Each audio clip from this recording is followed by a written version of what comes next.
Hello and welcome to another episode of Wyatt Noise.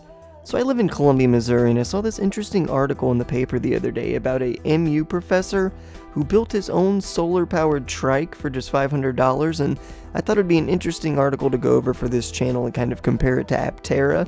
So let's get right into it. Let me just scroll down a little bit. Ben Wu, an engineering professor at MU, has only used his car twice in the past 4 months after putting together a tricycle that runs on solar power. He calls his solar-powered trike a horse that doesn't need feeding. It's literally and technically true because the motor that I have is 750 watts, Wu said. That is exactly equivalent to 1 horsepower.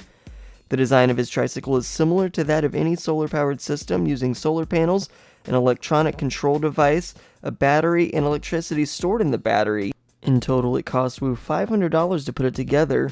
All of the supplies were recycled except the motor, one of the batteries, and the charge controller. He said he wanted it to be as environmentally friendly as possible, which I think is fantastic. Scrolling down, we'll see a picture of him riding it on MU's campus. Caption on the photo says, Ben Wu rides his solar-powered tricycle past the MU columns. He wishes more people knew about the benefits of solar power. Think we all do if you're watching this video. If people paid attention and knew the benefits, it could change the world, Wu said, and I completely agree with that. That's why I think Aptera is such an important vehicle right now. We need more EVs that are less dependent on the grid. So his solar-powered trike has a 200-watt solar panel on top of it, compared to Aptera's 700 watts of full solar if you get the entire package, which is coming in the launch edition standard.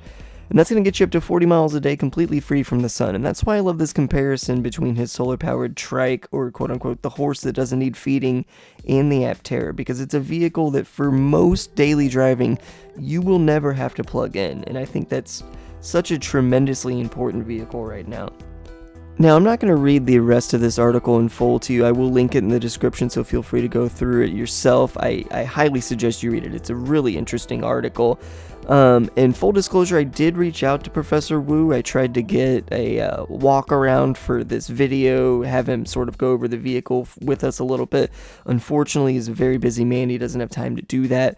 But I did send him my Aptera referral code, so hopefully he looks into the company a little bit, and if he's interested in getting himself something a little bit more street legal, hopefully he'll use that code and get himself an Aptera. I think he'd be an excellent addition to the Aptera family. Here's the part of the article where he talks about test driving the trike around his neighborhood before finally taking out on the MKT trail, which is some local trails we have around here in Columbia, Missouri. And here, this part's really interesting. Here's where he talks about charging his tricycle. Now, obviously, the main selling point, just like the Aptera, is that it has that solar-powered charging capability, but also it has the ability to just plug into a wall outlet if you really need to give you a little bit of flexibility. Now, obviously, Aptera is using the North American charging standard, also known as the Tesla charger, and that's going to give you a lot of freedom on just road trips or any commuting that you're doing. At the end of this article, they cite a 2021 study by the U.S. Department of Energy that says, on average, more than 50% of daily trips made by car drivers cover less than 3 miles.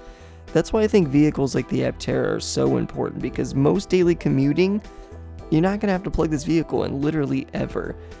And if you are going to have to plug it in, well, then you've got plenty of options. My apartment complex, for instance, only has 197 parking spaces, and not a single one of them has easy access to an outlet. So if you want to charge your electric vehicle, you have to run an extension cord from your apartment all the way out to your car. And let's be honest, nobody wants to be this person. Aptera having access to the North American charging standard, as well as being able to get up to 40 miles a day completely free from the sun, is going to make it the ultimate commuting vehicle. Maybe not as cheap as building yourself a $500 trike from parts that you have laying around your house, but it's certainly the next best option. Now let's end this video on a really high note. Aptera has raised $11.15 million towards their $20 million fundraising goal. This is part of the Accelerator program, which is going to see 2,000 lucky people get into the Aptera as soon as possible. The CEOs say it's going to take about 12 months from the time they secure funding to get the first Aptera off the production line. Now, as always, if you like this video, feel free to give me a thumbs up, subscribe to the channel, and if you are interested in getting an Aptera for yourself, use the referral code in the description down below, or scan that QR code in the corner. Thank you all so much. Have a very nice night.